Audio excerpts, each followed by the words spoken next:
Chers amis, en ce jour de Yom HaZikaron, les soldats tombés pour Israël et des victimes du terrorisme, veille de Yom HaAtzmaut, n'oublions jamais que toutes ces victimes l'ont été Al Kiddush Hashem, pour la sanctification du nom de Dieu.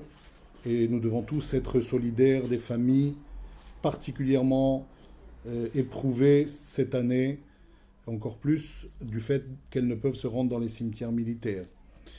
Et je vous propose ce texte rapporté par le Rav Aviner dans son livre Étincelle, un témoignage poignant du Rav Tzvi Yehuda Cohen Cook après la guerre de Kippour.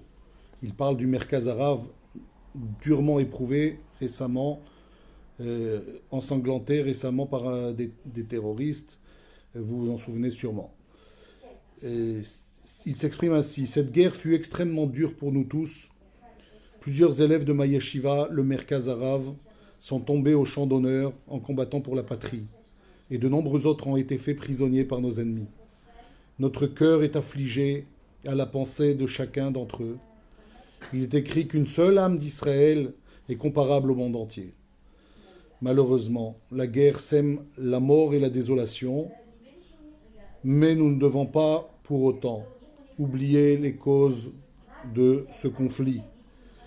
Notre grand sage Nachmanide, qui qualifie l'instauration de la souveraineté juive sur la terre d'Israël comme un commandement valable à toutes les époques, insiste sur le fait que cette souveraineté peut et doit être acquise, et ce, même au prix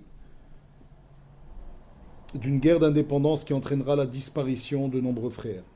Ainsi devons-nous suivre le fil conducteur qui relie les différentes guerres d'Israël pour comprendre que ce conflit de Kippour est également le signe d'une intervention divine dans le cours de l'histoire.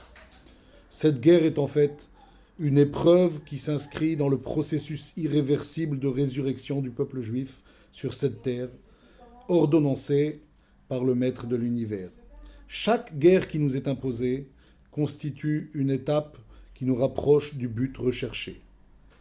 Si Israël se tient debout aujourd'hui, c'est beaucoup grâce à eux. Nous leur devons cet hommage. Yehi Zichram Baruch.